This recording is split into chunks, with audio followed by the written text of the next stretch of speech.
Now then, in these Asiatic traditions, it is well recognized that people who get the knowledge that you're it may very well run amok.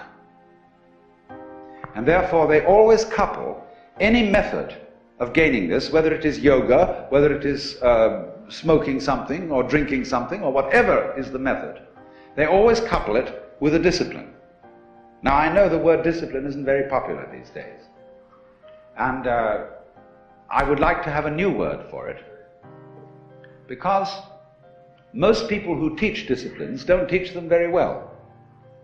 They teach it with a kind of violence, as if a discipline was something that is going to be extremely unpleasant, and that you're going to have to put up with. But that's not the real secret of discipline. I would prefer to use the word skill. Discipline is a way of expression. Say you want to express your feelings in stone. Now stone doesn't give way very easily. It's tough stuff.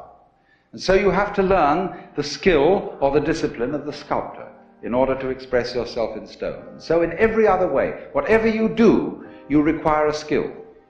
And it's enormously important to understand that there is absolutely no possibility of having any pleasure in life at all without skill. Money doesn't buy pleasure, ever.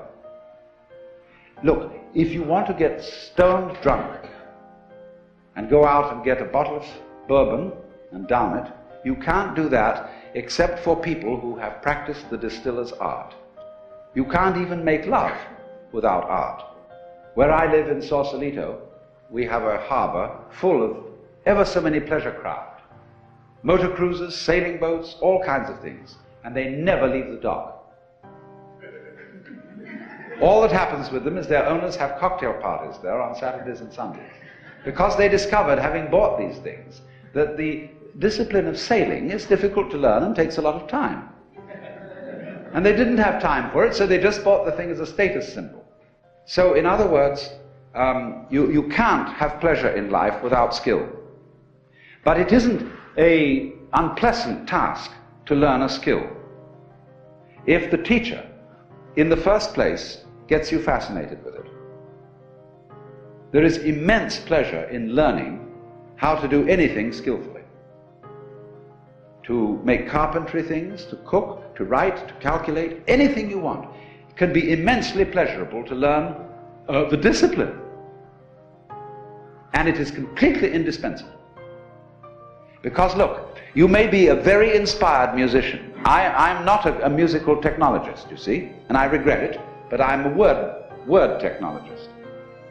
But I can hear in my head all kinds of symphonies and all kinds of marvelous compositions, but I don't have the technique to write them down on paper and share them with somebody else. Too bad. Maybe next time around.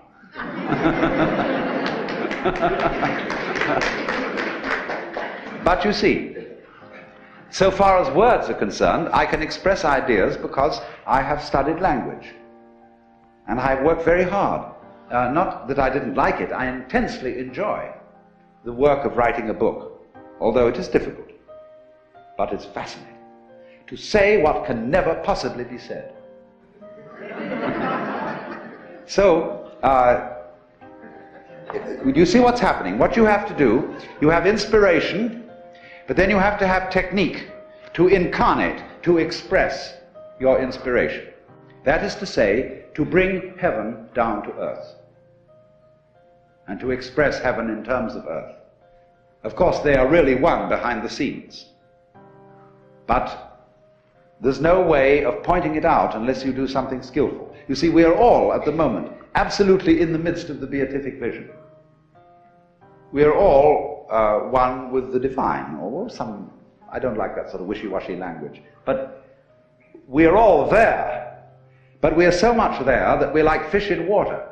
They don't know they're in water. Like the birds don't know they're in the air because it's all around them. And in the same way, we don't know what the color of our eyes is. I don't mean whether you've got blue or brown eyes, but the color of the lens of your eye. You call that transparent, no color. See, because you can't see it. But it's basic to being able to see anything. So in order to find out where you are, there has to be some way of drawing attention to it. And that involves skill.